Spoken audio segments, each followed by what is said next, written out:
Hello बच्चों, मैं आपके लिए लेके आई हूँ रोचक और मज़ेदार कहानियाँ। आज की हमारी कहानी है बारहसिंगे के सुंदर सिंह। किसी घने जंगल में एक बारहसिंगा रहता था। उसका नाम सुमी था।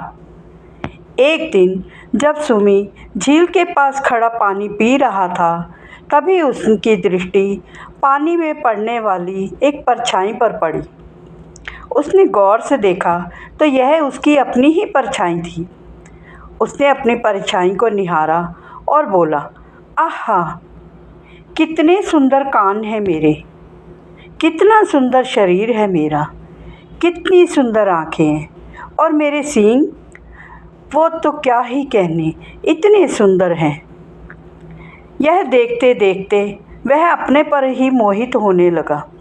तभी उसकी दृष्टि अपने पाँव पर जा पड़ी। वह यह देखकर उदास हो गया और निराशा भरे स्वर में बोला, छी, कितने गंदे पाँव हैं उसके, कितने भद्दे हैं, इतने पतले। इतने सुंदर शरीर पर क्या ये पतले पतले पाँव अच्छे लगते हैं? पता नहीं ईश्वर ने यह पाँव देकर इतनी नाइंसाफ़ी उसके साथ क्यों की है। अभी वह इन्हीं बातों पर विचार कर ही रहा था कि पास ही में उसे एक शेर की दहाड़ सुनाई दी। सुमी दहाड़ सुनकर डर गया। शेर कहीं उसके पास ही दहाड़ा था। शायद उसने सुमी को देख लिया था। सुमी यह सोचकर और घबराया और जल्दी ही वहाँ से भाग निकला। पर शेर भी कहाँ कम था, वह भी उसके पीछे भाग निकला। सुमी भागते भागते सोच रहा था, यदि शेर ने उससे दबोच लिया तो वह उसे मार डालेगा और उसे खा जाएगा। यह सोचते हुए उसने और तेज से सरपट भागना शुरू कर दिया। शेर भी उसके पीछे ही दौड़ रहा था। प्राण संकट में पड़े हों तो हर प्राणी बचने का भरसक प्रयास करता है। ऐसा ही कुछ सुमी भी कर रहा था। सुमी इतनी तेज भागा कि वह कुछ ही देर में शेर की नज़रों से ओझल हो गया। परंतु शेर भी कहाँ कम था, वह सुमी के पीछे ही भागता रहा।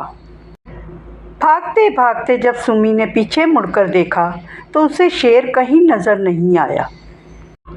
सुमी कुछ देर के लिए वहीं थम गया और सोचने लगा, शुक्र है भगवान का, उसने उसे ऐसे सुंदर पाँव दिए हैं।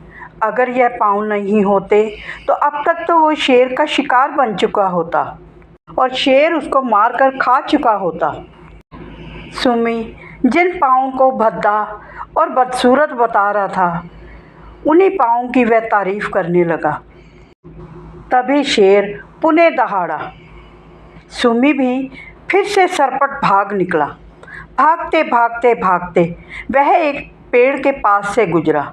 जैसे ही वो पेड़ के पास से गुजरा, उसके सुंदर सींग, जिसकी वो इतनी तारीफ़ें कर रहा था, वह सींग उस पेड़ की टहनियों में फंस गए।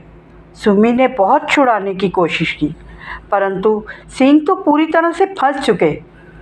सुमी अब उन सींगों को बेकार कहने लगा और कहने लगा, हे प्रभु, ये कैसे सींग दिए हैं तुमने मुझे? ये किसी काम के नहीं हैं। मेरे भागने पे भी अड़चन लग गई। अब मैं कैसे बचूं? शेर तो मेरे पीछे आता ही होगा और मुझे मारकर खा जाएगा। यह सोचकर सुमी की तो धड़कनें बढ़ गई और वह और ज़्यादा जोर लगाकर छुड़ाने की कोशिश करने लगा और वह और ज़्यादा उलझता चला गया। सुमी की सारी कोशिशें नाकाम हुई तो वह रोने लगा और चिंघाड़ने लगा।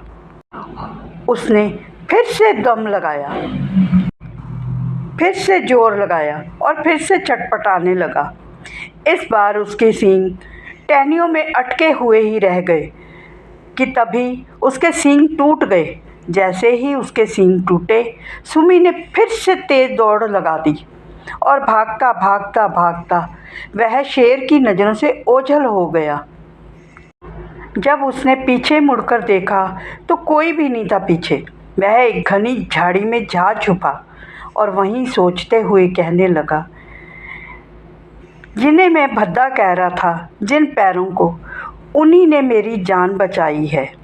और जिन सींगों को मैं सुंदर समझ रहा था, वही सींग मेरे लिए प्राणलेवा सिद्ध हो गए। सुमी ने भगवान का धन्यवाद दिया कि उन्हें इतने सुंदर पाँव दिए कि जिस वजह से उसकी प्राण बच गए। और उसने भगवान से कहा, हे भगवान, ऐसे सींग किस काम के जो केवल सुंदरता ही बढ़ाते हों। मेरे सींग मेरी किसी काम ना आ सके, और मेरे पाँव जिनको मैं बेकार समझ रहा था, उन्होंने मेरे प्राण बचा दिए। बच्चों, कभी भी हमें किसी चीज़ की निंदा नहीं करनी चाहिए। भगवान ने जैसा स्वरूप हमें दिया है, हमें वैसा ही अपनाना चाहिए। हर किसी को किसी न किसी तरह का गुण दिया है भगवान ने, हमें उनकी कद्र करनी चाहिए। इससे सीख यह मिलती है, सूरत नहीं सीरत देखनी चाहिए। बच्चों, यदि आपको मेरी कहानी पसंद आई हो तो मुझे कमेंट में ज़रूर बताएं और मेरे चैनल को सब्सक्राइब ज़रूर करें। मिलते हैं अगली नई कहानी में। बाय।